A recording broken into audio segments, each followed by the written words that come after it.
കൊല്ലം ജില്ലാ Sahodaya school roller skating championship കരുനാഗപ്പള്ളിയിൽ നടന്നു. ലോർഡ്സ് പബ്ലിക് സ്കൂളിലായിരുന്നു ചാമ്പ്യൻഷിപ്പ്.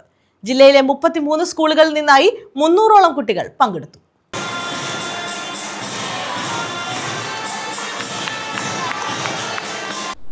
കൊല്ലം ജില്ലാ സഹോദയ സ്കൂൾ റോളർ സ്കേറ്റിംഗ് ചാമ്പ്യൻഷിപ്പാണ് കരുനാഗപ്പള്ളി ലോർഡ്സ് പബ്ലിക് സ്കൂളിൽ നടത്തിയത്.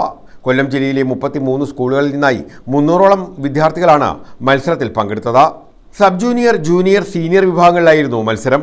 കൊല്ലം Sahodaya school complex secretary Marykutty Jose ഉദ്ഘാടനം ചെയ്തു.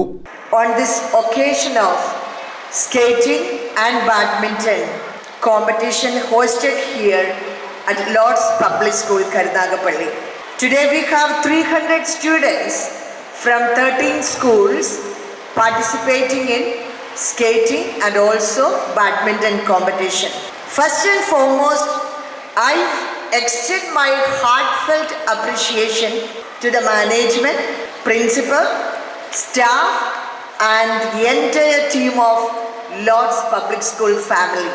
This institution has always been a strong pillar of support for Kollam District Sahodaya.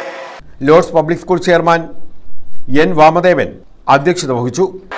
നടത്തിപ്പിനെ നമ്മളെ ചുമതലപ്പെടുത്തിയ സഹോദയ കോംപ്ലക്സ് ഭാരവാഹികളെ ഉള്ള നന്ദിയും കടപ്പാടും ഞാൻ അറിയിക്കുകയാണ്.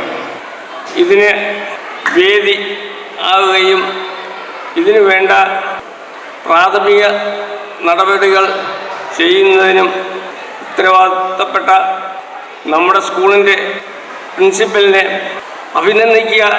അഡ്വക്കേറ്റ് എൻ മധു സ്വാഗതം പറഞ്ഞു. N Anandan, M C Sheeba, doctor Sushama Mohan, Sabu തുടങ്ങിയവർ പങ്കെടുത്തു.